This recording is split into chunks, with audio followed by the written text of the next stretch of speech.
The NBA announced that they have suspended Philadelphia 76ers forward Paul George 25 games without pay for violating the league's anti drug policy. In a statement to ESPN on Saturday, George admitted to taking improper medication for a mental health issue.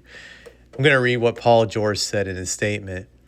Over the past few years, I have discussed the importance of mental health, and in the course of recently seeking treatment for an issue of my own, I made the mistake of taking an improper medication, George said in the statement.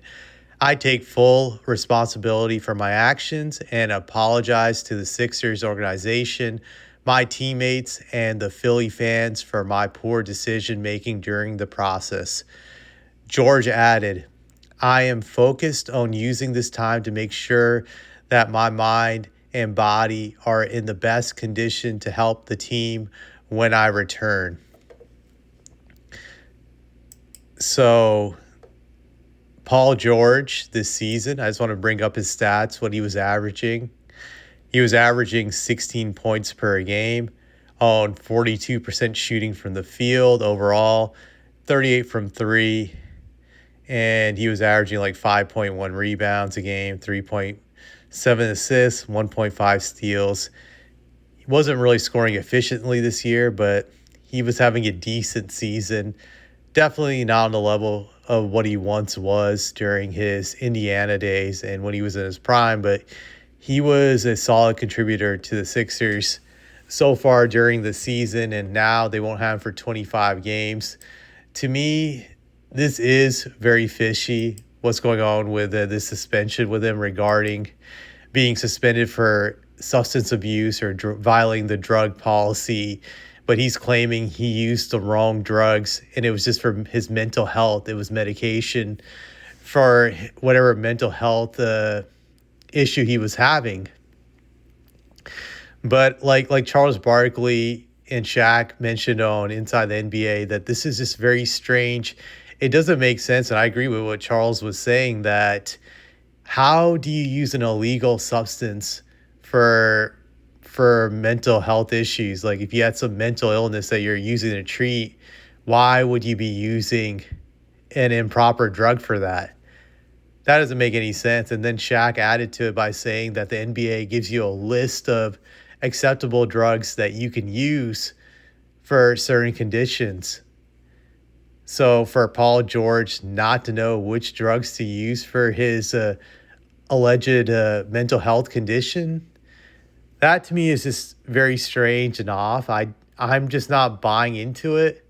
And like Charles said, that the league probably would have grace if they knew for sure he was legitimately using the drug to treat his mental health issue, which is why they didn't give him a pass, because I think they knew he wasn't using the proper drugs for his mental health condition and it was for other reasons.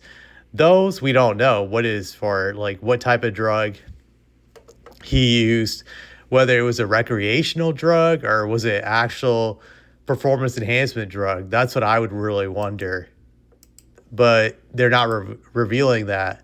So we don't know. We just know he used something that was illegal according to their drug policy. But either way, it's a really bad look for Paul George because he's not some young guy anymore. He's a veteran. He's been in the league for a while now. I believe he's in his 30s now, if I'm not mistaken. Like he's well into his 30s. Yeah, he's 35 and he'll turn 36 towards the end of the season. So he's not some young spring chicken that doesn't know how the rules work. He definitely knows what's up, and it's disappointing if you're a Sixers fan that a veteran like this guy doesn't know what he's doing. He's abusing drugs, because that's what I think it really is. That is either he's abusing it for recreational purposes or he's trying to use some illegal performance enhancement drugs. It's one of the two. I don't know which one to point towards, but I'm very confident it has to be one of the two he's using. Either way, it's stupid and dumb. Like if it's recreational use, that's just very immature of him. That's what I would say. Especially at his age, by this point, he should know better. And now if it's performance enhancement drugs he's using, then that's also scummy behavior. It's what allegedly LeBron's been linked to also, but he hasn't been caught with it. But that it's just a bad look that if you don't feel that you can play the game at a high level anymore and you need performance enhancement drugs to play this game at a high level, then maybe you should retire. I wish some of these guys would actually retire instead of trying to play until they're like 45 or 50 years old, because it's really not normal. It wasn't the case back in the day when I was growing up during the 90s. Usually when guys were near 40, they were pretty much washed and they were done. So I wonder if he was just taking these drugs to extend his career and he didn't feel he could perform at the level he needed to perform at, and that's why he took performance enhancement drugs allegedly, because I don't know, but that's what I'm guessing about this situation. But like I said, it's a bad look. You look at the Sixers record right now, they're currently in sixth place in the East. They're 27-21. They're only like 2 games behind being a fourth seed. So if they put some games together, they have a shot at being a fourth seed or even a third seed, even with Paul George being out. But it definitely hurts the Sixers from a depth standpoint, and it puts them in a tough situation not having another scorer like him. But the Sixers might be able to survive the suspension in the sense that Joel Embiid starts playing better. I think he had 40 points tonight, and other guys like Edgecombe, Tyrese Maxey, and McCain, those guys step up.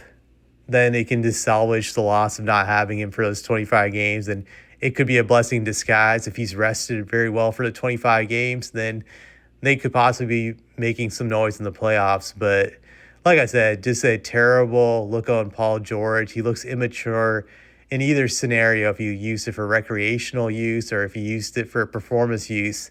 Still a terrible look, and I don't have anything else to say about this.